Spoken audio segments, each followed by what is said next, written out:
قربانی واجب ده. امام بخاری رحمت الله علیه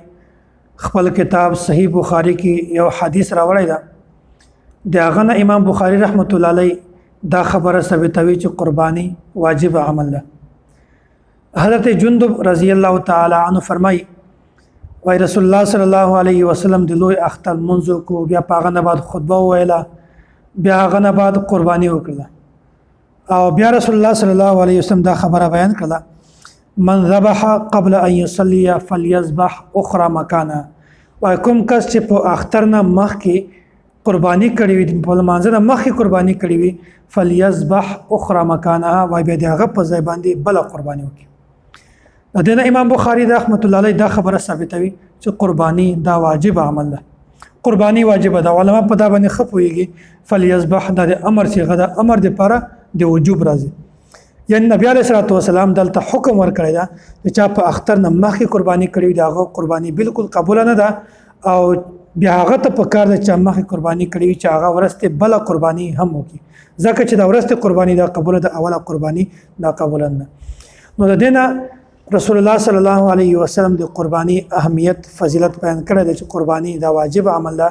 او امام بخاری رحمت الله علیه هم خپل کتابه کې جلد نمبر 1 صفحه نمبر 134 کې دا حدیث راوړی دی چې قربانی دا واجب عمل ده. او دا سه غیر مقلد یو عالم هغه هم د مونږ تایید کړی په دا مسله کې الله عالم واحد الزمان دا خبره بیانوي اس حدیث سے قربانی کا وجوب نکلتا ہے. وای په دا حدیث نه د قربانی وجوب ثابتېږي. تیسیر الباری جلد 2 صفحه نمبر 70. خو نور غیر مقلدین د غیر مقلدین چې عموم کوم موقف دا کوم د دې مذهب دا هغه دا چې قربانی دا واجب عمل نه ده بلکې سنت. محی الدین محمدی زیور دغه صفحه نمبر 1 او دا سه شیخ الکل میاں نذیر حسین دہلوی فتاوا نظریه جلد نمبر 3 صفحه نمبر 255 په دا کې دا خبره بیانوي چې قربانی دا سنت ده. نو د دې نه دا خبره معلومه شو چې امام بخاری رحمت الله علیه دا د قربانی د وجوب قائل ده او رسول الله صلی الله علیه وسلم په خپل حدیث کې د امر صيغه استعمال کړی چې قربانی واجب ده. او غیر مقلدین نه د امام بخاری په خبره باندې عمل کوي او نه د رسول الله صلی الله علیه وسلم په خبره باندې عمل کوي بلکې دوی دا وایي چې قربانی دا واجب نه ده بلکې سنت.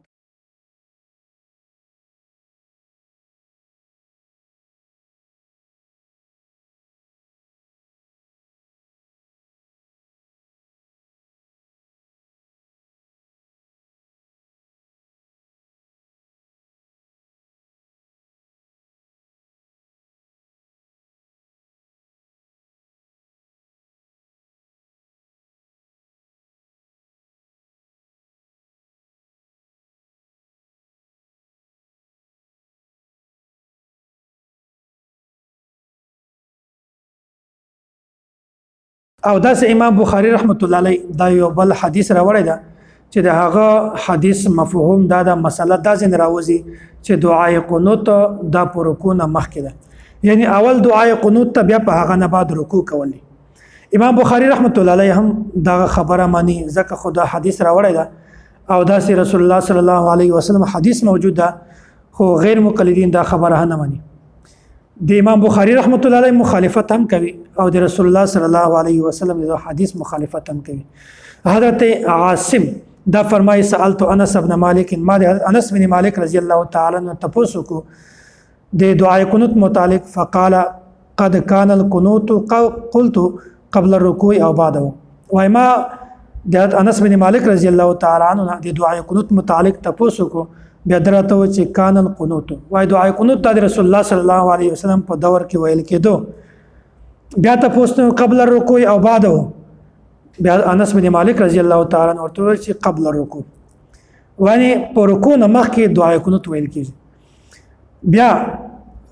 حضرت عاصم فرمایي فإن فلانا اخبرني عنك انك قلت بعد الركوع. وای یو سړی د تا په حواله سره مونږ ته خبر رسولای ده چې تا ویلي دي چې نه دعای قنوت دا پر رکوع نه ورسته ده. حضرت انس بن مالک رضی الله تعالی عنہ ورته فرمایل کذبا وای د سړی خبره صحیح کړي نه ده دا سړی په خبره باندې پوه شوی نه ده ځکه دا خبره کړي ده. فرمایي انما قنت رسول الله صلی الله علیه وسلم بعد الركوع شهرا. وای رسول الله صلی الله علیه وسلم صرف یو میاشت هغه په رکوع نه بعد دعای قنوت ویل د نبی علیه الصلاه والسلام عام معمول دا په رکوع نه مخکې و خو یو میاشت تاسو راغلی دا چې په هغه کې نبی علیه الصلاه والسلام په رکوع نه ورسته ویل هغه وجه څه ده ځکه چې نبی علیه الصلاه والسلام د صحابه کرامو حفاظو او یا کسانو یو جماعت د مشرکین یو جماعت ته ورولجل بیا نبی علیه الصلاه والسلام سره د معاهده کړی و چې کله هغه ورغله بیا د معاهده خلاف ورزي وکړه ټول صحابه کرام شهیدان کړل ټول شهیدان کړل بیا نبی علیه الصلاه والسلام دغه د وعده خلاف ورزي دی وجنه د دې په حق یو میاشت مستقل به دعا کوله نبی علیه الصلاه والسلام په دغه وخت د یو میاشت کې چې کوم د دې خلاف به دعا کوله بیا په هغه وخت نبی علیه الصلاه والسلام په رکوع نه ورسته دعا قنوت ویل نو د دې نه دا خبره ثابتېږي چې امام بخاری رحمت الله علیه دا هم په رکوع نه مخکې د دعا قنوت دی ویلو قائل ده او نبی علیه الصلاه والسلام حدیث نه هم دا ثابتېږي خو چې کوم په ظاهره په رکوع نه بعد یو میاشت هغه صرف د یو میاشت لپاره ده او هغه د عذر دی وجه نبی علیه الصلاه والسلام د دغه مشرکینو لپاره د بدعا په حالت کې دغه په رکوع نه بعد ویله خو غیر مقلدین دا خبره نه مانی وای چې نه وای دعای قنوت د همیشه پر رکوع نه ورسته ده غیر مقلدینو یو عالم ده محمد علی جانباز دا فرمای اکثر صحیح روایات رکوع کے بعد تائید کرتی ہیں وای اکثر صحیح روایتونه دا معلومیږي چې دعای قنوت د پر رکوع نه ورسته ده صلات المصطفی محمد علی جانباز صفحه نمبر 318 او دا سے فتاوی علماء حدیث کې جلد نمبر 30 صفحه نمبر 3 صفحه نمبر 206 خدا کے فرمائے رکوع کے بعد قنوت پڑھنا مستحب ہے بخاری شریف میں رکوع کے بعد ہے اور بخاری شریف کے پر رکوع نہ بعد اللہ بندہ بخاری شریف کے خویو میں صرف پر رکوع نہ بعد نور خو نبی علیہ الصلوۃ والسلام معمول پر رکوع نہ مخ کیو نو ګوره پر رکوع نہ بعد کوم ځای کې راغلی دا هغه صرف یو میاشت نبی علیہ الصلوۃ والسلام د کفارو ته د بدعا چې کوله په هغه وخت نبی علیہ الصلوۃ والسلام صرف یو میاشت پر رکوع نہ ورسته ویل دا وګرنه نبی علیہ السلام معمول او د وسه پورې د خلکو ټوټل په دا باندې معمول ده چې هغه پر رکوع نه مخکې دعای قنوت وای په رکوع نه ورسته نه وای نو په دې وخت کې غیر مقلدینو د امام بخاری رحمت الله علیه هم مخالفت کړی دا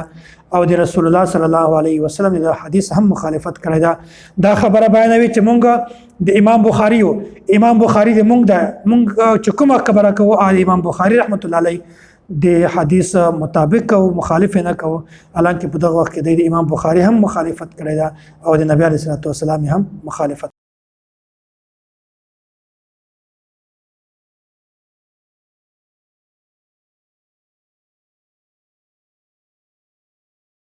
او بل مسله امام بخاری رحمت الله علیه دا ذکر کړی دا چې توسل دا جایز ده وسیله موږ د وسیله قایلو یو طبقه داسې ده چې هغه مماتیان دي اته پتری هم وایي او اشاعت السنه اشاعت التوحید دا ورته وایي نو د دې د عقیده ده چې توسل دا جایز نه ده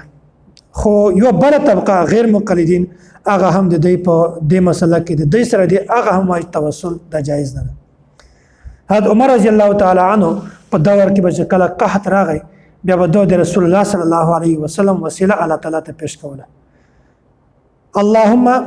انا كنا نتوسل اليك بنبينا فتسقينا یا الله چې کله به د قحط وخت راغی بیا مونږ ته د نبی علیه الصلوۃ والسلام وسیله پیش کوله بیا به تا باران راوراو بیا مونږ باندې خو باران ورېده وانا نتوسل اليك بعم نبينا فسقنا قال فيسقون او یا الله اوس خو نبی علیه الصلوۃ والسلام په مونږ کې موجود نه ده خو موږ د نبی علیه الصلوۃ والسلام تر حضرت عباس رضی الله تعالی عنہ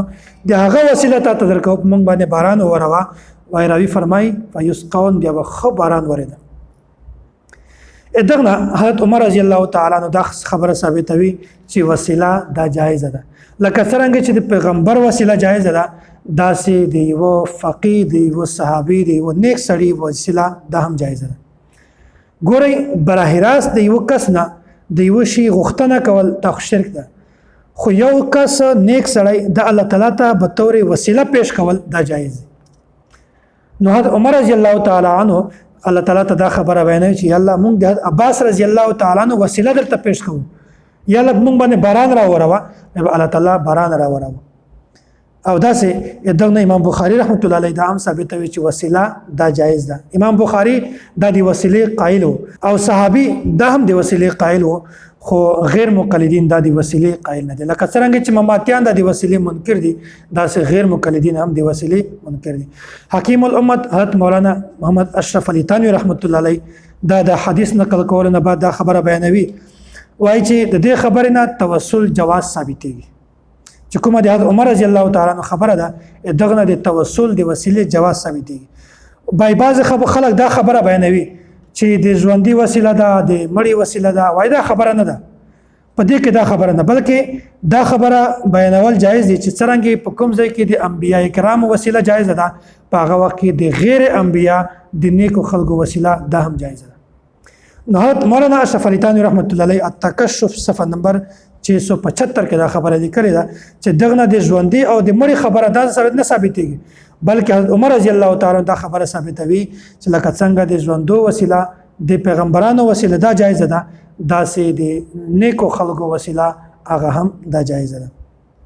او غیر مقلدین دی وسیله قائل نه دي، بلکہ دا خبر بیانوي چې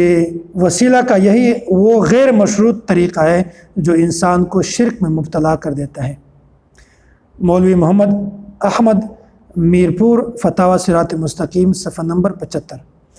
او بلا طالب الرحمن خپل کتاب د آئی عقیدہ سیکھی صفحہ نمبر 159 کسی فوت شدہ نبی یا ولی کا وسیلہ دینا جائز نہیں کیونکہ یہ عمل صالح نہیں. نو ګورئ غیر مقلدین او حواله جات هم دا ذکر شول چې د وسیلې قائل نه دي، لکه څنګه چې مماتیان د وسیلې قائل نه دي، داسې د هم د وسیلې قائل نه دي، بلکې د وسیلې منکر دي. نو په دې مسله کې هم غیر مقلدینو د امام بخاری مخالفت هم کړی ده او د رسول الله صلی الله علیه وسلم مخالفت هم کړی ده، داسې د صحابه کرامو د اقوال مخالفت هم کړی ده، د بزرګانو مخالفت هم کړی ده. په ظاهر دعوا کوي چې مونږ د امام بخاری یو، امام بخاری د مونږ ده، خو په حقیقت کې د مخالفت کوي.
امام بخاری رحمت الله علیه دا خبره ثابتوي،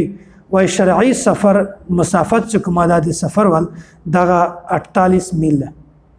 یعنی نن سبا کچیرته مونږ حساب ورته وکړو دا 78 کیلومتر راځي، 78 کیلومتر. نبی علیه الصلاه والسلام دا به چې کله سفر کا بیا یو ورځ او یو شپه دا ته به د سفر شرعي وایي، یو ورځ او یو شپه ته به نبی علیه الصلاه والسلام سفر شرعي وایي. او داسې حضرت عبد الله بن عمر رضی الله تعالی عنہ او عباس رضی الله تعالی عنہ یقصران و یفطران فی 4 برد وهي 16 فرسخا. وادي بداسه کول چې کله به 4 برد دا هم لکه څنګه چې د مشکل کیلومتر داسې خپل حساب میټر 4 برد به کله د سفر کو هغه نه بعد به قصر کوي، دا ته به سفر شرعي وایي. او 4 برد دا څو راځي؟ د 14 فرسخ راځي، 14 فرسخ راځي او 14 ته په 3 سره ضرب ورکول سره دا څو راځي؟ 16 48 میل راځي. دا 16 فرسخ چې کومه ده دغه یو فرسخ چې کومه ده هغه 3 میله ده. 4 برد باندې سفر شرعي کوي او 4 برد نه څو هغه جوړږي فرسخ 16 فرسخ 14 او یو فرسخ چې کومه ده هغه 3 میله ده.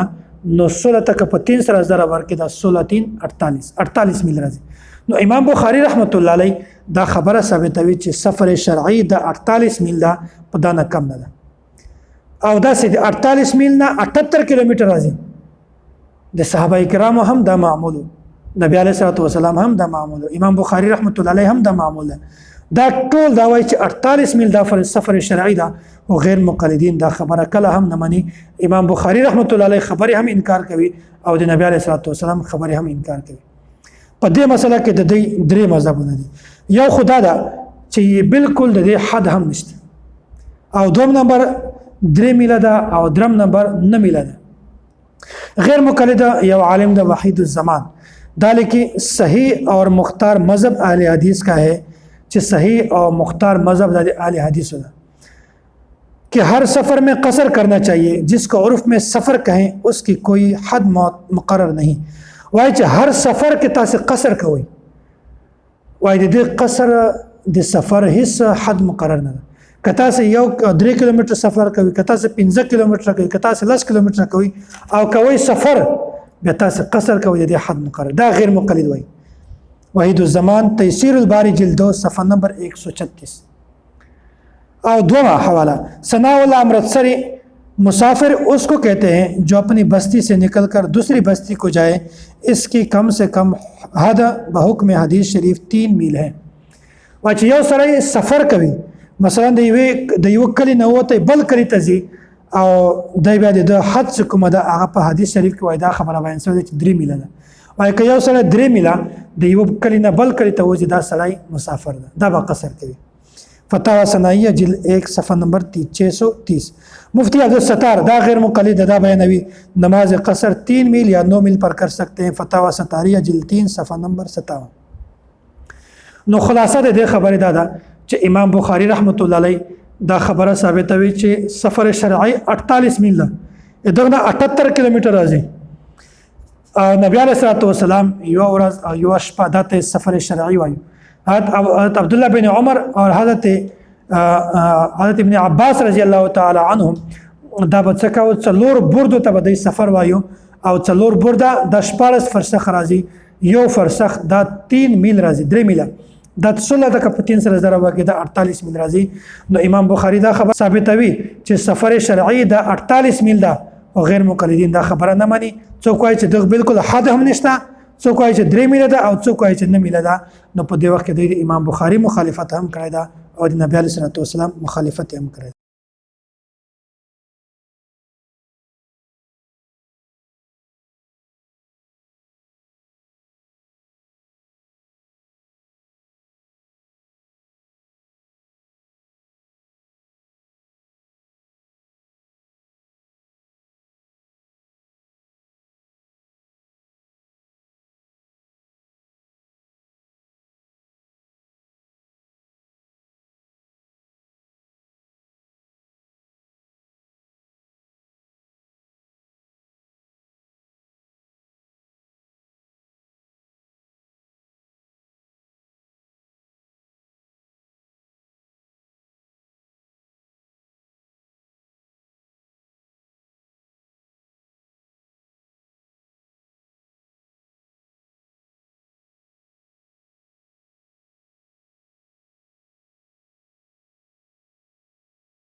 او داس امام بخاری رحمت الله علیه یو بل حدیث په خپل کتابه کې ذکر کړی دا.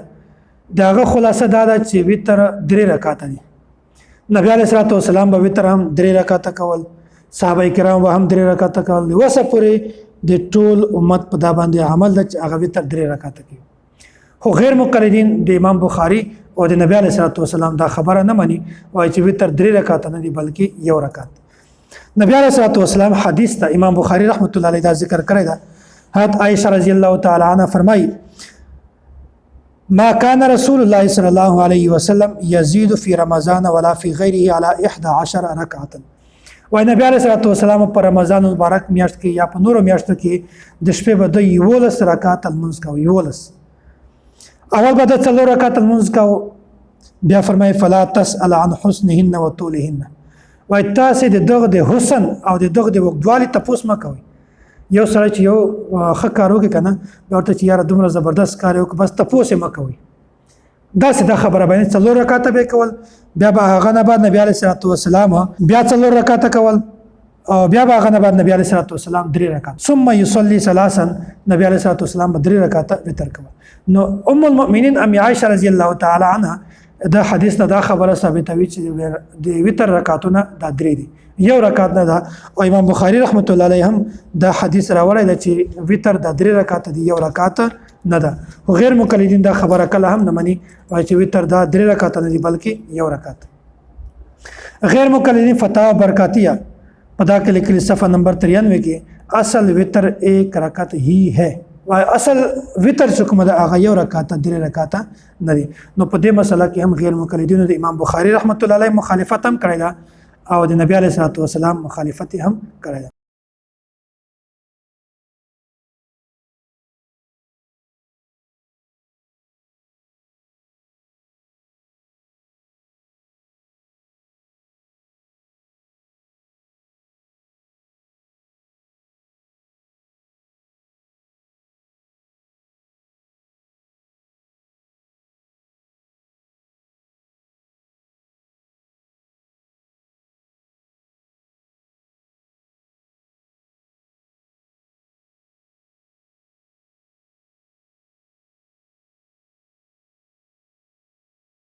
امام بخاری رحمت الله علیه یو بل مسله ذکر کړی ده نبی علیه الصلاه والسلام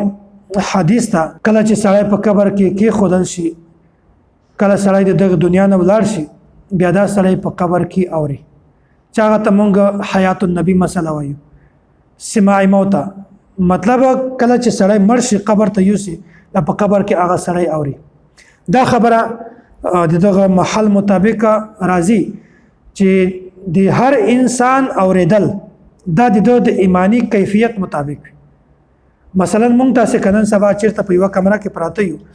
بیا ځنې خلکو سما د اوریدلو طاقت چې کومه دومره کمزور وي هغه ته ډول هم وي بیا د نه راوخیږي او د بعضی قوت سما دا دومره تیز وي چې مطلب یو ټک وشي کنه معمولی د بیا هم راوخ شي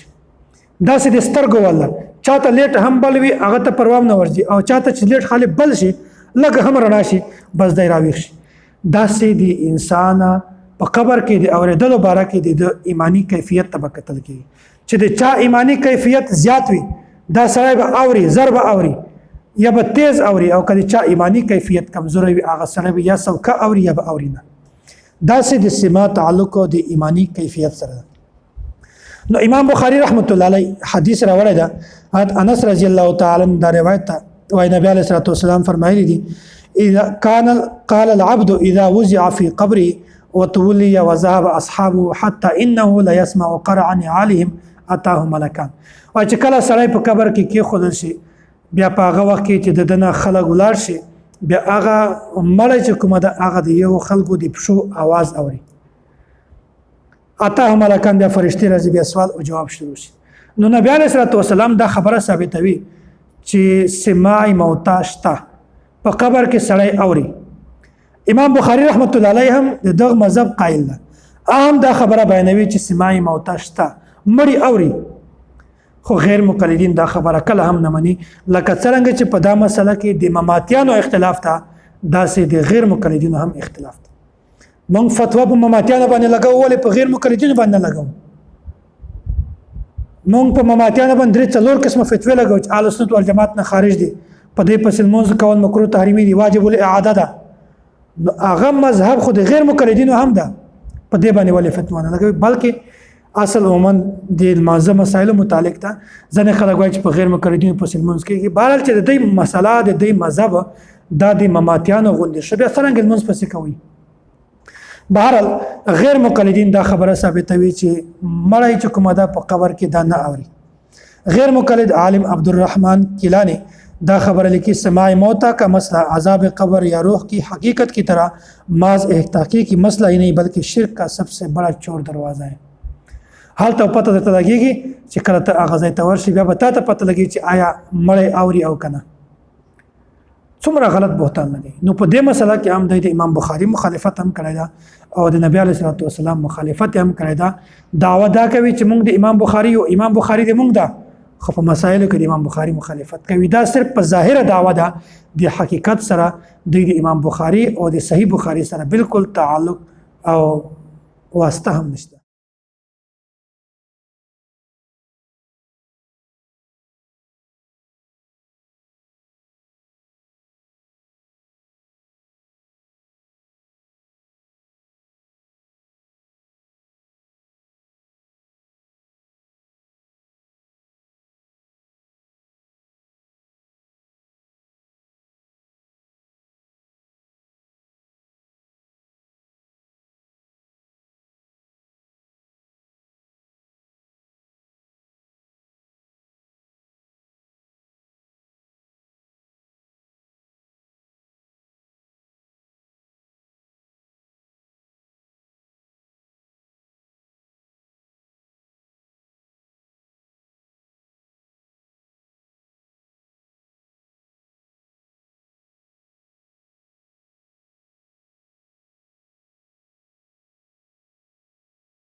امام بخاری رحمت الله علیه په خپل کتابه کې دا یو حدیث ذکر کړی دی. دغه خلاصه دا ده چې امام بخاری رحمت الله علیه دا خبره ثابتوي چې قربانی دا واجب عمل دی. دا سه د نبی علیه الصلوۃ والسلام حدیث د ذکر کړی دی. حضرت جندب رضی الله تعالی عنه دغه دا روایت ته چې نبی علیه الصلوۃ والسلام د ستری د المنز وک بیا پانا باندې خطبه ویلا بیا په انا بعد نبی علیه الصلوۃ والسلام قربانی وکړه او نبی علیه الصلوۃ والسلام دا خبره بیان کړه من ذبح قبل ان يصلي فليذبح اخرى مكانها یا چې کیم سړی په منځنه مخکې قربانی کړی وي فليذبح اخرى مكانها یا چې یو سړی ته پچار دو چې بل قربانی وکړي. دا یذبح د امر صيغه د امر د وجوب د پر استعمالي شي چې قربانی واجب عمل دی کله په منځنه ورسته چې کیم سړی په منځنه مخکې قربانی وکړو د یو قربانی صحیح نه ده. هر بتا مخکې تفصیلی مسائل دي چې هغه سړی په شهر کې پندیږي هغه سړی په دیهات کې دی په کیمځي کې دی ولته هغه د شهر ول مسائل احکامات په باندې فټ کیږي کنه فټ کیږي دغه ځون ته مسائل خو عمومي حکم داستای چې کیم خلق په بازور کې وي په هغه کې کې د ایدل مين شي د جمیل مين شي بیا دای ته په چار دو چې هغه د قرباني پیدا نه ورسته کو چې کیم سړی پیدا نه مخکې قرباني وکړي د یو سړی قرباني صحیح نه ده. نبی علیه الصلوۃ والسلام دا خبره ثابتوي چې قرباني واجب عمل دی او امام بخاری رحمت الله علیه کیم دا حدیث وروړی دی دغه نه دا ثابتوي چې قرباني دا واجب عمل دی ځکه چې امر د وجوب د پوره استعمال شي او غیر مقلد یو عالم یغه په دا مسله کې د میش تایید کړی دی علامہ وحید الزمان دا لیکي چې اس حدیث سے قربانی کا وجوب نکلتا ہے تیسیر الباری جلد 2 صفحہ نمبر 70 چې دغه مسالې نه د قربانی وجوب ثابتي سنت نه خو غیر مقلدین دا خبره نه مانی هغه یی چې ان کې قربانی سنت ہے محمدی زیور محی الدین صفحہ نمبر 79 او دا سے شیخ الکل میاں نذیر حسین دہلوی فتاوا نظریہ جلد 3 صفحہ نمبر 255. امام بخاری رحمت الله علیه دا خبره بیانوي چې قربانی واجب ده او د نبی علیه الصلوۃ والسلام حدیث پیش کړی دی چې نبی علیه الصلوۃ والسلام دا خبره بیان کړی دی چې چا په منځنه مخکې قربانی وکړه فلیذبح اخرى مکانها چې یک پزیده بل قربانی خو غیر مقلدین دی وجوب منکر دی یا چې قربانی سنت. نو په دا مسله کې غیر مقلدین د امام بخاری رحمت الله علیه مخالفت هم کړی دی او د نبی علیه الصلوۃ والسلام د قول مخالفت هم کړی دی. دعوا دا کو چې امام بخاری د میز دی خو په مسائل کې د امام بخاری مخالفت کو صرف په ظاهره تعلقات خالته زوندا شو کوي چې میز د امام بخاری سره تعلق دی حقیقت کې د امام بخاری سره او د صحیح بخاری سره د بالکل تعلق او واسطه نشته.